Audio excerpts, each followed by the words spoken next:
One of the big reasons that you're going to be seeing them out here for so long are the down trees. You can see this tree, it's been cut up already and tossed off the lines, but this brought down the power lines here. They all say it's too early right now to say just how long it'll take to get power back on. They have been at it since about 10 a.m. this morning. It's now after 6. They're just starting to pack up and roll out of this area. While they're working to get the power back on, you also see sites like this. We've got just a down transformer just sitting on the ground next to us. And Julie, when I got here, deputies were loading that student into the back of a squad car 14 years ago, and at this church right here in Tallahassee. What was the feeling like inside the Capitol? Well, there was a lot of anticipation leading up to when they actually spoke. And this home that we're at right here on Brevard Street, it is one of those 44 potential demo cases with the city. TPD releasing this 8-page initial police report today, but most of the information on here redacted. The athletes who lace up their shoes are what draw in this big crowd of people, ultimately funneling in millions of dollars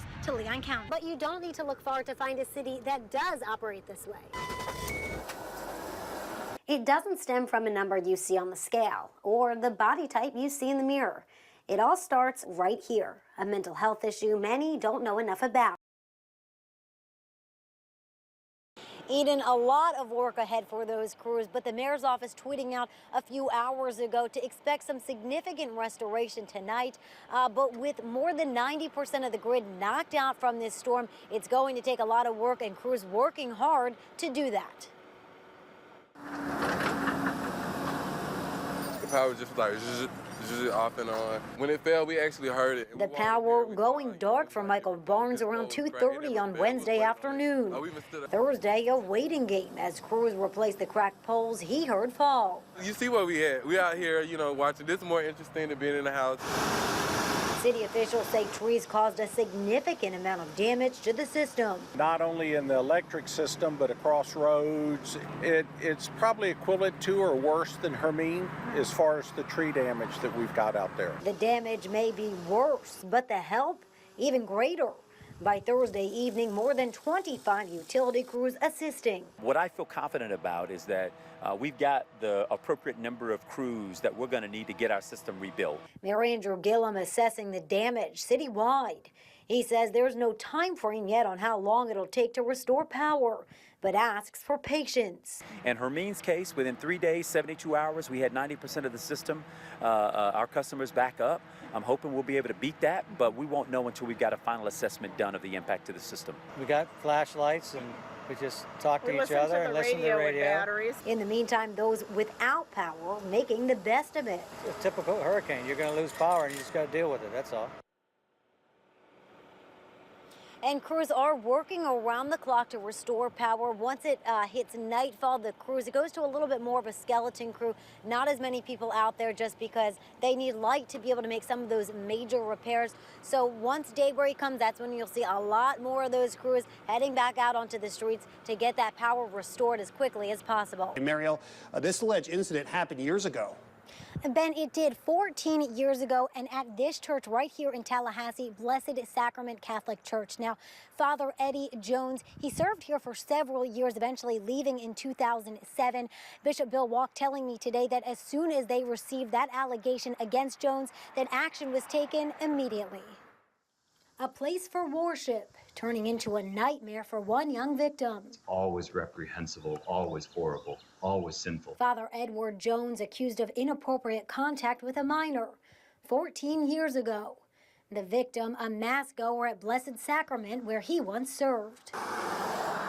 Father Jones now removed from his current post as pastor in Crawfordville and Lanark Village. All of his responsibilities have been removed. He is no longer to function as a priest in this diocese or anywhere, or even wear clerical garb. Hi, this is Mariel Carbone with WCTV. We reached out to these local law enforcement agencies. Each say no report has been filed and none are investigating at this time.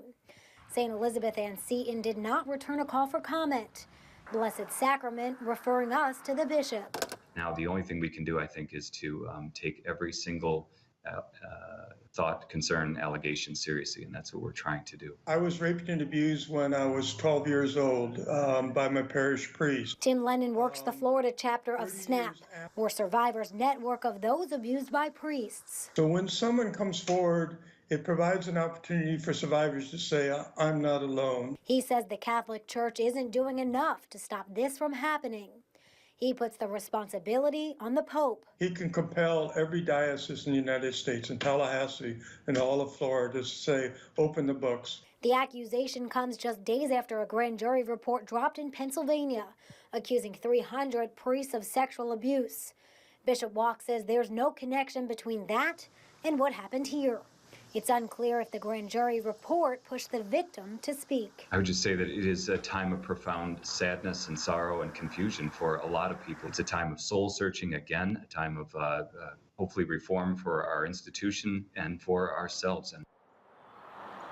And I did ask Bishop Walk if Jones was moved from this parish over to Wakulla County because of any prior incidents. He tells me no, that this accusation was the first one that they've heard and dealt with, and that they followed through with policies and procedures that they had in place to handle this. Julie Eden, the Tallahassee Police Department is calling this investigation an active criminal investigation. TPD releasing this 8-page initial police report today, but most of the information on here redacted. Still, as TPD continues investigating, the campus is abuzz with talks of drugs, alcohol, and that ban stemming from this weekend's death.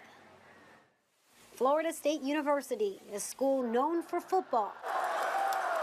But students say it has another reputation. Whenever I say I'm from Florida State, it's, oh, that's the party school. A party culture some say revolves around Greek life. So you just hear so many horror stories from years past, don't go upstairs in a frat house, just stuff like that. Sororities and fraternities now under the microscope after the death of Andrew Coffey, a Pi Kappa Phi fraternity pledge.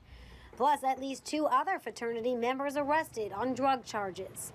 One in the same fraternity Coffey was pledging. We have a cultural issue here that we need to deal with. Thrasher announcing his sweeping decision to suspend Greek life Monday. He says responses are now pouring in from all over, statewide to nationwide. Most people understand it. There are some who think that we cast the net too broadly.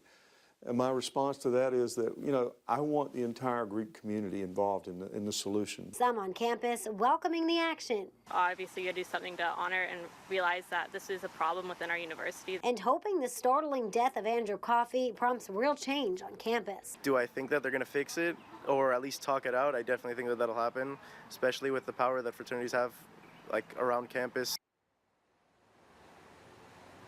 Julie Eden, as far as the investigation goes, the Tallahassee Police Department says it won't make any decision on charges until an autopsy is complete, so this investigation could take some time. Reporting live from Florida State University campus, Mariel Carbone, WCTV Eyewitness News. Okay.